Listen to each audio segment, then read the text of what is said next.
कि कवना कलम से लिखल विधाता किस्मत तू हमार। कि कवना कलम से लिखल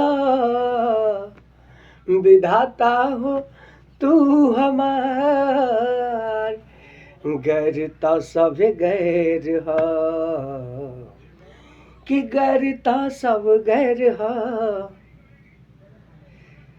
कि उहे काढ़े लवैर।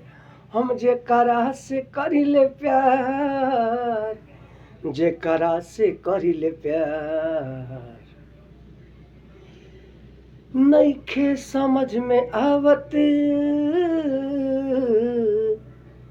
कि के ह आपन और के हटे गैर। समझ बिगड़ल बाटे हमार, एही जा समझ बिगड़ल बाटे हमार। कवना कलम से लिखल विधाता किस्मत के हमार। कवना कलम से लिखल विधाता हो किस्मत के हमार। कि गैर त सब गैर ह अपने चाहे ना खैर। कि गैर त सब गैर ह अपने काढ़ल चाहे ला बैर। अरे जे करे के दिल में राख उहे दिल से करे लगात।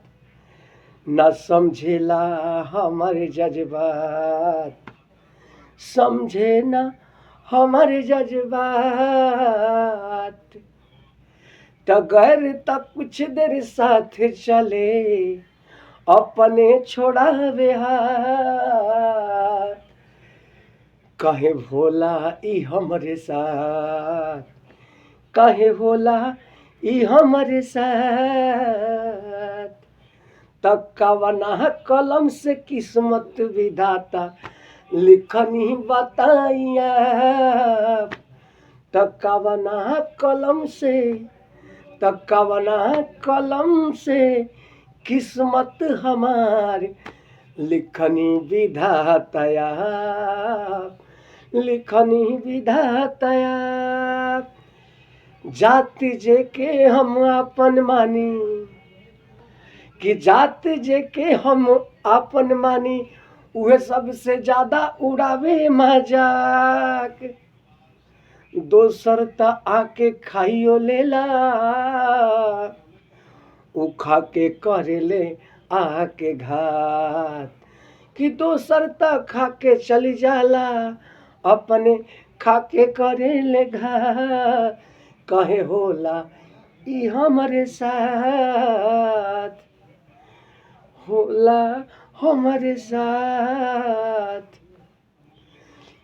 त कवना कलम से किस्मत हमार लिखनी विधातया। कवना कलम से किस्मत हमार लिखनी विधातया।